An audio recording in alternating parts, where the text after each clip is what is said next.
Last time on Hakai. After Cooler put an end to Garlic Jr.'s men, who turned out to be Celestial Guardians in charge of guarding Janemba, the Frost Demons made off with the Beast Cocoon. We then joined Vados and Goku. While his training was coming along, it wasn't without struggle. He had apparently lost control of himself and destroyed a large part of the universe, causing Vados to have to do a temporal do-over. But today, he's been challenged by none other than the King of Sadala. But how will the Saiyan King fare against a literal god?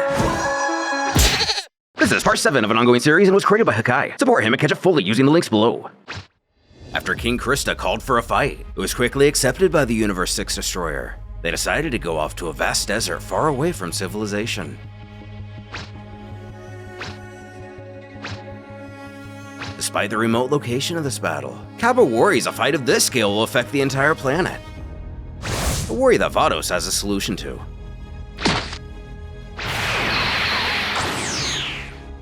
Placing a barrier around the pair, this should be able to contain their power so the entire planet won't be impacted. It will also conceal their energy, as to not alert any of the inhabitants of this world. They don't want any soldiers rushing in thinking something's wrong. In short, they are now off the radar.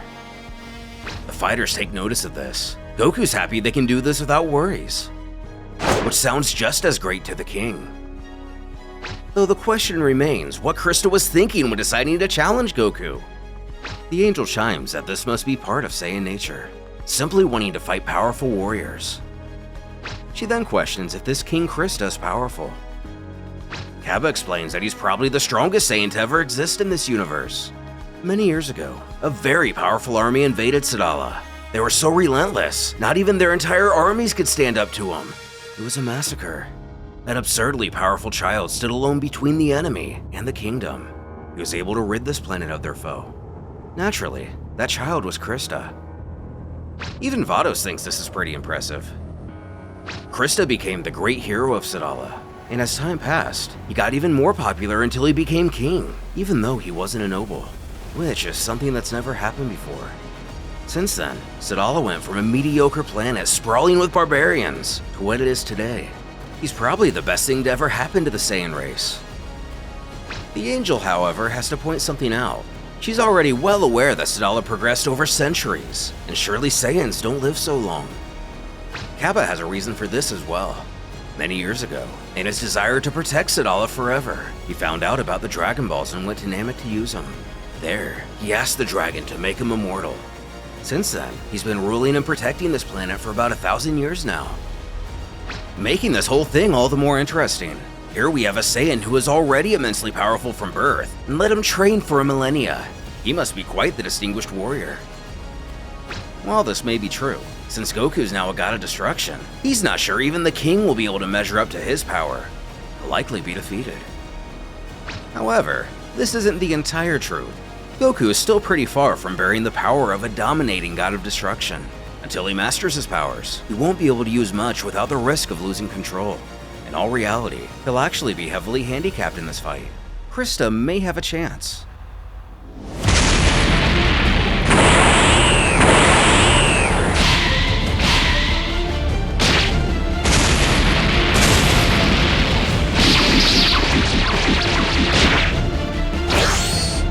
As the battle begins, Kappa can hardly keep up, and the forces behind their blows are so impressive, he can feel them vibrate through his bones.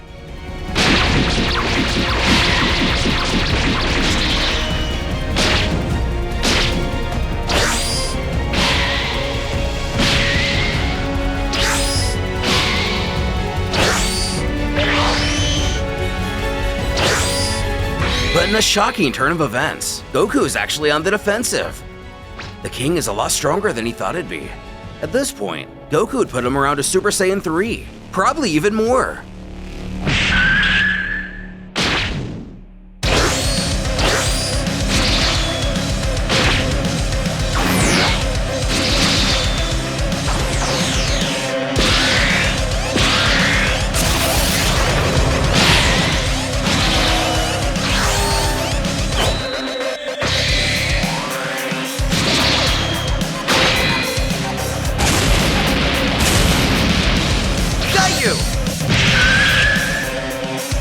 Even though he was sure he teleported to his blind spot and hit his key, Goku's bewildered how he managed to notice him.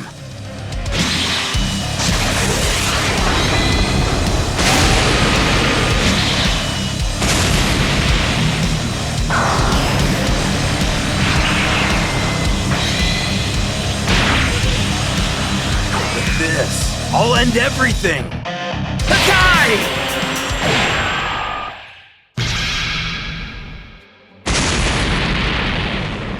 Although Goku was able to disperse the oncoming blast with the Hakai, it looks like Christa had another trick up his sleeve. Kappa has never before seen him use so much power in a single attack. If Goku was hit by that, he must have been. Vados quells, there's no need to worry.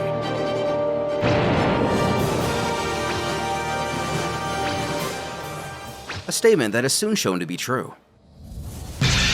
Donning Ultra Instinct. Christa doesn't recognize this transformation as a Saiyan form. This prompts Goku to explain what it's called, detailing it's a special skill from the angels that not even gods of destructions have completely grasped. The king thinks he remembers Kappa saying something about this form. Goku used it when he fought in the Tournament of Power. So let me see the power of this Ultra Instinct! Kappa inquires if it's wise for Goku to be going this far. When he was in this form in the tournament, his body suffered a lot. Isn't it risky? But when he used it that time, he was still immortal.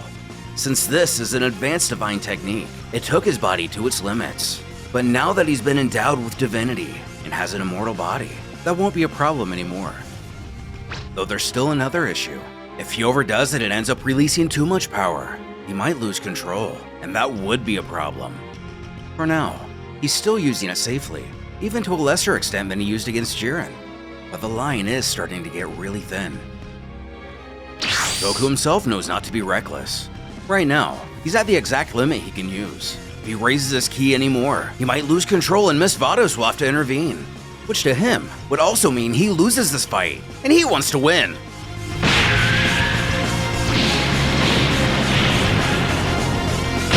As Ultra Instinct, even a watered-down version, is eons past his base form. Christa finds himself overwhelmed by this altercation. It's not only his defense that's increased, but his attacks are incredibly more stronger too. Goku apologizes, but he has to end this now. It can't be!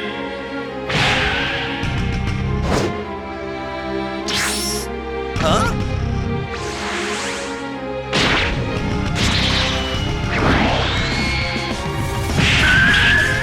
What was?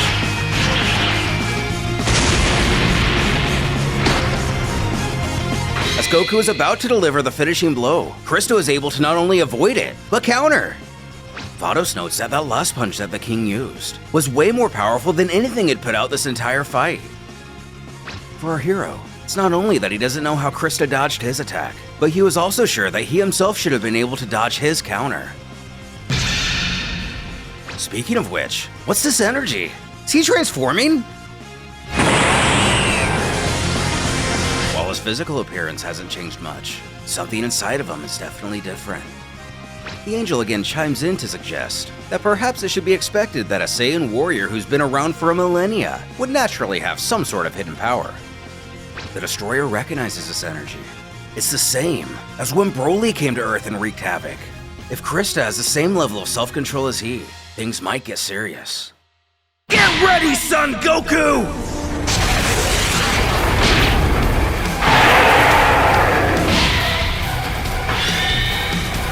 Our hero only stares on in amazement before Kappa screams that he needs to get out of there.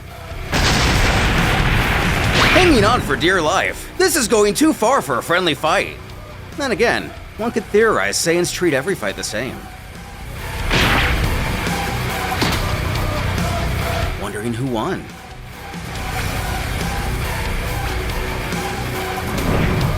Christa seems to be the only one left standing.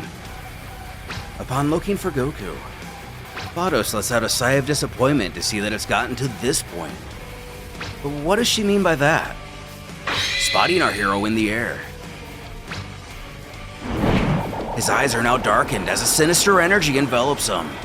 A terrified Kappa cries out to know what's going on. His aura has changed so much. He's never felt anything so terrifying in his entire life. Goku cackles out that he's going to destroy everything. With a tap of the finger, a confused Goku questions what's he doing up here. His mentor informs him that she's afraid. Right as Mr. Christo is about to hit him, Goku raised his ki to elevate his instinct and dodge the blow, but ended up losing control momentarily, since he was already at his limit. Which means He lost? At least according to his own rules. Letting out a sigh of his own, the king seems to be happy it's over. However, the angel thinks in truth, at the level Goku was, he could have escaped Christa's attack since it was pretty obvious to evade. Goku must have seen or felt something the rest of them did not, and that made him hesitate. He then raised his power to dodge it. That's when he lost control. This Saiyan King seems to be pretty special after all. But with the fight settled, Vados offers to fix their clothing and heal their wounds. A few minutes later, the gang returned to the castle.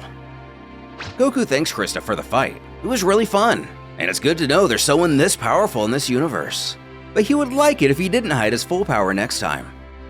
A bit surprised he even noticed. He knows he wasn't the only one holding back. He could tell Goku too was far from using the entirety of his strength. Unfortunately, until the Destroyer masters his new powers, he'll have to limit his energy use quite a lot, though he hopes they can fight again without these limitations one day. There is still one thing he doesn't quite understand, however. Why didn't he participate in the Tournament of Power if he's this strong? Things could have been very different for the 6th universe if he were there. The simple truth is that a long time ago, he promised he would stay on Sadala to protect it and its people. He doesn't want to ever leave this planet. Which, despite the irony given the stakes, Goku has to admire his commitment. He then turns to Kappa and asks if he can take him to see Kale and Kefla now. He shouts that he just told him not to mention their names here. Oh, Frida, my bad. The king assures Kappa there's no need to worry about it. Goku is a god of destruction and has no interest in their internal conflicts. He doesn't mind if he visits those two while he's here, instructing Kappa to escort the Destroyer, but most of all, be careful. The king informs he must now return to his duties and hopes to see Goku again. And if possible, knock some sense into Kale for him and convince her to come back home. Daughters can be such a pain sometimes. But this guy is Kale's father? Which now makes even more sense why Christa wouldn't want to hear their names being mentioned. Not long later, flying over the Outlands, Goku has to ask why the villages out here seem so poor compared to the city. There, they have huge monuments and castles. And lately, some regions of this planet have been going through difficult times because of crime and stuff like that. This particular area is part of rebel territory, so they've suffered a lot because of the war. This means the planet's at war? Unfortunately, it is. There's a great revolutionary force that wants to remove King Christa from power. This force is led by Kefla. News which somehow surprises our hero. He has to understand that's why the mention of her or Kale's name is a bit taboo. Hearing either said aloud causes many in the kingdom to feel resentment. The king's daughter being the rebel leader's right-hand man doesn't help things either. Kale, like many others, disagreed with the king's rule and decided to rebel against him. Although he is a great hero devoted to the planet, many have forgotten his heroic acts with the passage of time. Since many generations have gone by, he himself doesn't care to remember his own feats as to not let the fame influence his actions. He also doesn't want to accidentally lure somebody here seeking a fight. That would put his people in danger. Because of this, a lot of people think their king is a dictator undeserving of his throne, and they're tired of it. Kefla currently leads that charge. In the beginning, they were just criminal groups that dominated small regions.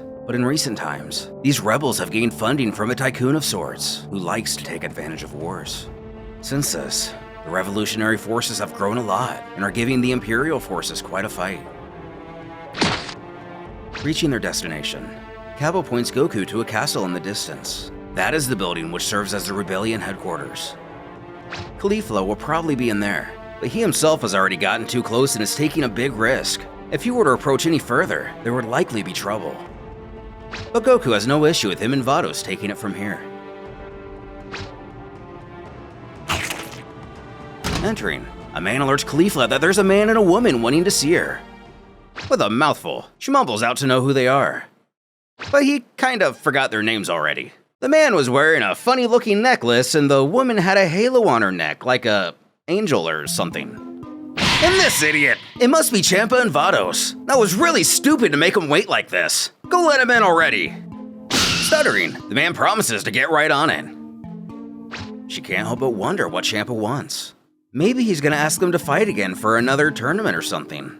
She'll have to decline though because she already has her hands full. Or maybe they could fight, but ask for a favor in return, asking Kale what she thinks. Which sounds just fine to her. Kefla's so smart. Who feels the same? She really is, huh? She also bets Champa's gonna be shocked to see her in this throne. Of course, it's not Champa who enters. Goku took a few minutes to explain everything to the girls, at least to the best of his ability. And Champa did seem like a negligent god, so this kind of makes sense. But she wants to get right down to business. This old man still owes her a rematch. Our hero actually thought she'd be a little afraid now, given he's a god of destruction and all. She seems more excited than ever. She exclaims that she's not gonna miss the chance of fighting a god of destruction Saiyan. She's sure she'll get stronger if she fights against him, just like last time. Goku says he's sorry, but he's still working on controlling his powers, so it's a bit dangerous to spar right now. He might end up killing her. She's fragile. She can't even go Super Saiyan 3. And if that's how he wants it, she can make things more interesting. Ushering for Kale to come over. Kefla tells her she wants to do the thing. But what could they be up to?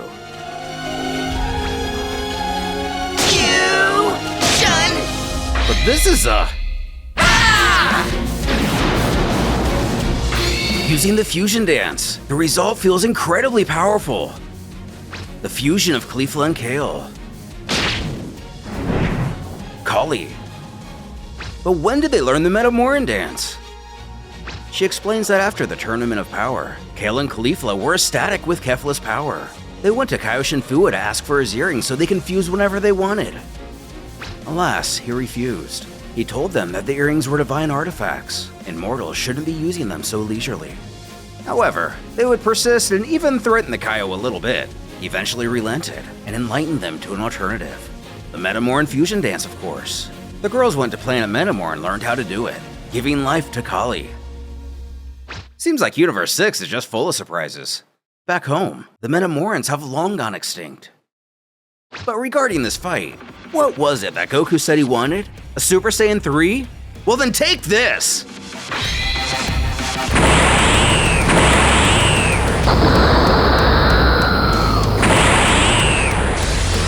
But this is no ordinary Super Saiyan 3. Her hair is green, just like in Kale's unique transformation. Their power has boosted a lot more than it should have using this form. Kali cackles at if her foe sees now. This is what awaits him. However, the king seems to take notice back in his kingdom. Though the fused warrior wants to know if Mr. God of Destruction here is ready to face the strongest fighter in this universe. And he's ready to go. This will be awesome.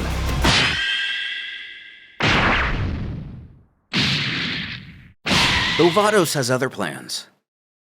She explains that Mr. Goku has already gone past his limit once today. If he wants to fight her, it'll have to be another time. Otherwise, it could get far too dangerous.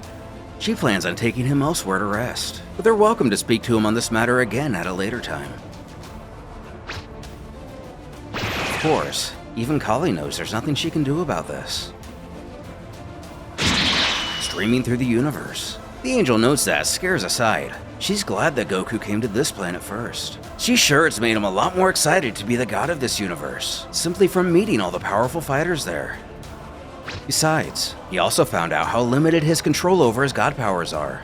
He will surely train harder to get better at it. Today was a good day. As our hero continues his journey, how much longer will it take before he's able to master his destroyer powers? And what about that form which overtook him when he lost control? Will it be a mere speed bump in his eternal journey? Or something much more foreshadowing?